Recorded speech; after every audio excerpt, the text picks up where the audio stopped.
Professor Nageshwar గారు మాటలు వెనక్కి తీసుకున్నా అని చెప్పేసి చాలా స్పష్టంగా చెప్పినప్పటికీ కూడా గత 2 రోజులుగా ఈ యొక్క కోతి బ్యాచ్, వెకిలి బ్యాచ్, సైకో బ్యాచ్ అయినటువంటి ఆ కూటమి ప్రభుత్వంలో ఉన్నటువంటి 2 పార్టీలు ఏవైతే ఉన్నాయో చాలా దారుణంగా వ్యాఖ్యలు వెనక్కి తీసుకుని అన్న తర్వాత కూడా ప్రొఫెసర్ నాగేశ్వర్ గారికి వారి యొక్క ఫోటోను మార్ఫింగ్ చేసి వైఎస్ఆర్సీపీ కండువా చేసి పేటీఎం బ్యాచ్ అని చెప్పేసి ఒక ప్రచారం చేస్తా ఉన్నారు. నేను ఒకటే అడుగుతా ఉన్నాను, మీరు ప్రొఫెసర్ నాగేశ్వర్ గారి మీద ప్రచారం చేసే ముందు పవన్ కళ్యాణ్ గాని చంద్రబాబు నాయుడు గాని మీ యొక్క నియతి ఎలా ఉందో ఒకసారి అర్థం చేసుకోండి. మీ చరిత్ర తీసుకుంటే చంద్రబాబు నాయుడు వారి మామ ఎవరైతే ఎన్టీఆర్ నుంచి మొదలుపెట్టుకుంటే వారి కుటుంబ సభ్యులను మొదలుపెట్టుకుంటే ప్రతి ఒక్కరిని కూడా ఏ విధంగా అణచివేసి దారుణంగా నీచంగా అవమానించి పంపించడం ఈ 2 తెలుగు రాష్ట్రాలు దేశం మొత్తం కూడా చూసింది. పవన్ కళ్యాణ్ అనే వ్యక్తి గతంలో చేకువారు అదే ఆదర్శంగా తీసుకున్నాడు.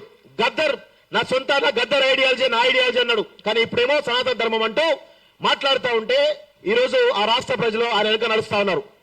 అంటే మీరు ఇష్టారీతిన మీ యొక్క రంగులు మార్చొచ్చు, కానీ నీతిగా నిజాయితీగా ఒక విశ్లేషణ చేసేటువంటి ప్రొఫెసర్ నాగేశ్వర్ గారి పైన ఇలాంటి అనుచిత వ్యాఖ్యలు చేస్తున్నారంటే మీ యొక్క దుర్నీతి ఏంది, దుర్బుద్ధి ఏంది అనేది చాలా స్పష్టంగా మాకు అర్థమవుతుంది.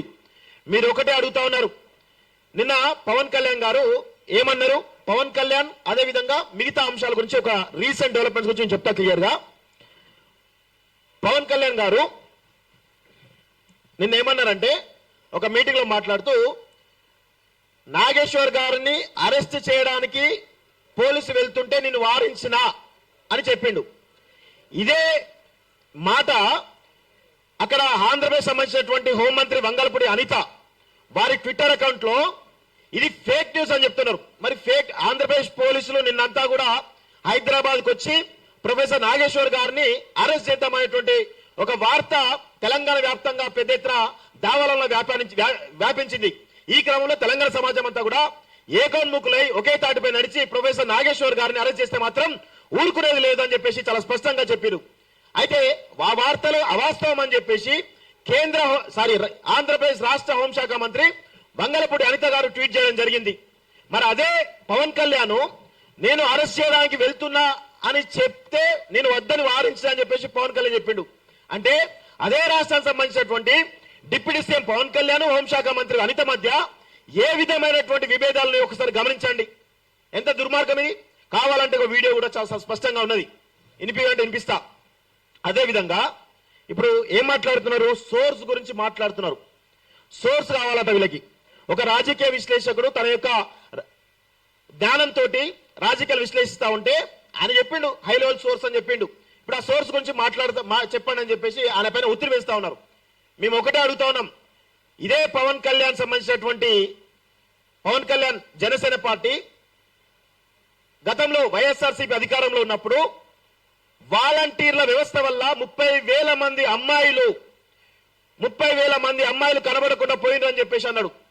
మరి ఆ 30,000 మంది అమ్మాయిలు కనబడకపోయినని చెప్పేసి గత ప్రభుత్వం చెప్పినటువంటి వీళ్ళు ఇప్పుడు పవన్ కళ్యాణ్ డిప్యూటీ సీఎం గా ఉన్నారు ఆంధ్రప్రదేశ్ కి. మరి పవన్ కళ్యాణ్ మరి 30,000 మంది అమ్మాయిల పైన ఎలాంటి విచారణ చేస్తారో మేము అడుగుతా ఉన్నాం. ఏ సోర్స్ తోటి మీరు ఆ యొక్క కామెంట్ చేశారు? ఇప్పుడు ఆ విచారణలో ఏముంది? దానికి సంబంధించిన విషయంలో ఒకసారి క్లియర్ గా మీకు కొన్ని విషయాలు చెప్తా.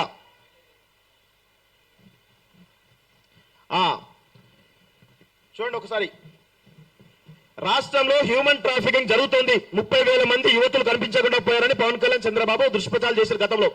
దానికి సంబంధించిన అప్డేట్ వీళ్ళు ప్రభుత్వం వచ్చిన తర్వాత హోంశాఖ అసెంబ్లీలో ఇచ్చిన రాతపూర్వక సమాధానం ప్రకారం వైఎస్ఆర్సీపీ హయాంలో 46 మంది మహిళలు మాత్రమే హ్యూమన్ ట్రాఫిక్ గురవగా 34 కేసులు రిజిస్టర్ అయ్యని చెప్పేసి ఈ ప్రభుత్వం వచ్చిన తర్వాత తేల్చినటువంటి లెక్క.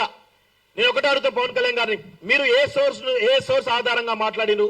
మీరు మాట్లాడిన తప్ప రైట్ అనేది మీరే డిసైడ్ చేశారు. ఒకటి. రెండోది, వీళ్ళు తిరుమల లడ్డుపై ప్రచారం చేశారు. ఏమని? తిరుమల లడ్డూలో కల్తీ అవుతా ఉందని చెప్పేసి ప్రచారం చేశారు. ప్రచారం చేస్తే ఇక్కడ అసలు అనుమానిత నెయ్యి ట్యాంకర్లు ప్రసాదం తయారీలో వాడలేదని వెనక్కి తిప్పి పంపినట్లు స్వయంగా టీటీడీ జేఈఓ శ్యామలారావు మీడియా ముఖంగా చెప్పిండు. అదేవిధంగా సుప్రీంకోర్టు చంద్రబాబు నాయుడు చివాట్లు పెట్టింది. ఎందుకు ప్రజలను డైవర్ట్ చేసే విధంగా మీరు ఎందుకు దుష్ప్రచారం చేస్తారని చెప్పేసి సీఎం హోదాలో ఉన్నటువంటి చంద్రబాబు నాయుడు సుప్రీంకోర్టు చివాట్లు పెట్టిన విషయం చూస్తున్నాం. ఇలాంటివి అనేకమైనటువంటి దుష్ప్రచారాలు మీరు చేశారు కదా, మీ హయాంలో చేశారు. మీ గతంలో వైఎస్ఆర్సీపీ హయాంలో ఉన్నప్పుడు మీరు దుష్ప్రచారం చేశారు. ఇప్పుడు వచ్చిన తర్వాత అవన్నీ కూడా అవాస్తవాలని చెప్పేసి మళ్ళీ మీ ప్రభుత్వంలో తెలిసిరు. మీరు ఏ సోర్స్ ఆధారంగా విమర్శలు చేసిరో చెప్పగలిగే దమ్ముందా? అదేవిధంగా మీ పైన ఎన్ని కేసులు పెట్టాలి? మీ పైన ఆయన అన్న మాట వాస్తవం, 100% వాస్తవం.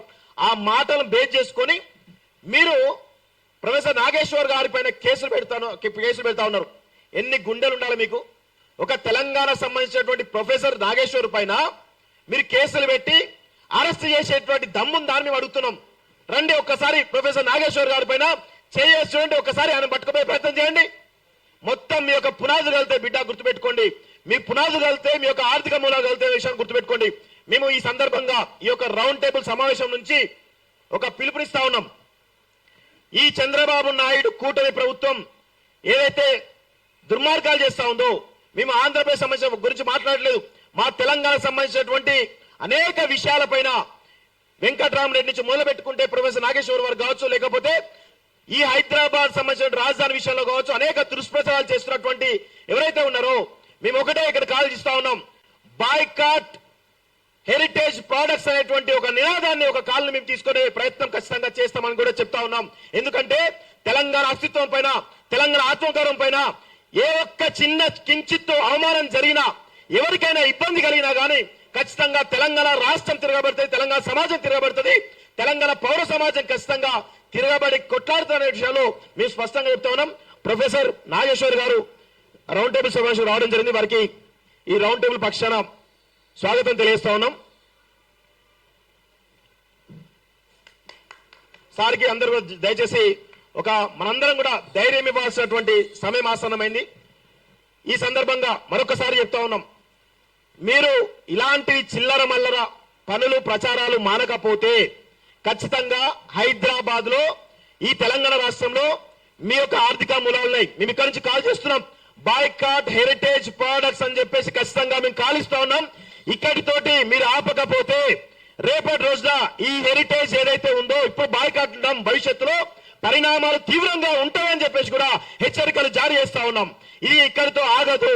ఎందుకంటే తెలంగాణ అస్తిత్వం పైన, తెలంగాణ ఆత్మగౌరవం పైన మీరు ఇంకా కూడా మీ పెత్తనం చెలాయిస్తాం, మీ యొక్క దౌర్జన్యం చెలాయిస్తామంటే తెలంగాణ సమాజం ఊరుకోదు. ఖచ్చితంగా తెలంగాణ ఉద్యమం ఏ విధంగానైతే ఉవ్వెత్తలేసిందో అదే ఉద్యమం మళ్ళీ మొదలు పెడితే మీరు ఇక్కడ ఉండరు అనే విషయాన్ని మరొకసారి స్పష్టంగా తెలియజేస్తూ నాకు అవకాశం ఇచ్చినటువంటి ఇక వాస్తవంగా మేము ఈ రౌండ్ టేబుల్ సమావేశం కూడా నాన్ పొలిటికల్ గా పెట్టదలుచుకున్నాం. ఎవరికి కూడా సంబంధాలు ఇక్కడ ఏ పొలిటికల్ పార్టీ కూడా సంబంధాలు పెట్టదలుచుకున్నాం. నేను ఒకటే అడుగుతున్నాను, కాంగ్రెస్ పార్టీని, భారతీయ జనతా పార్టీని, భారతీయ రాష్ట్ర సమితిని, కమ్యూనిస్టు పార్టీలను, అదేవిధంగా జనసమితి, రకరకాల వివిధ రాజకీయ పక్షాలు ఏవైతున్నాయో మీరందరూ కూడా తెలంగాణ పౌరులే అయితే, తెలంగాణ రక్తమే మీలో పారితే ప్రొఫెసర్ నాగేశ్వర్ గారికి మద్దతుగా ఇక్కడ జరుగుతున్నటువంటి ఏదైతే ఆంధ్ర ఆధిపత్యం ఈరోజు తెలంగాణ మీద చూపిస్తున్నారో మీరందరూ కూడా ముక్త కంఠంతో పార్టీల పరంగా ఖచ్చితంగా ఖండించాలని చెప్పేసి కూడా ఈ రోజు మీకు కోరుతా ఉన్నాం. లేకపోతే మిమ్మల్ని కూడా చంద్రబాబు నాయుడు తొత్తులుగా, లోకేష్ తొత్తులుగా, పవన్ కళ్యాణ్ తొత్తులుగా మిమ్మల్ని చిత్రీకరించాల్సిన అవసరం ఉంటుందని చెప్పేసి కూడా ఈ రౌండ్ టేబుల్ పక్షాన మేము డిమాండ్ చేస్తా ఉన్నాం. మీరందరూ కూడా ప్రొఫెసర్ నాగేశ్వర్ గారికి మద్దతు తెలపాల్సిన అవసరం అయితే ఉంది అని చెప్పి తెలియజేస్తూ ఈ అవకాశం ఇచ్చిన మీ అందరూ కూడా మరొకసారి ధన్యవాదాలు. జై తెలంగాణ.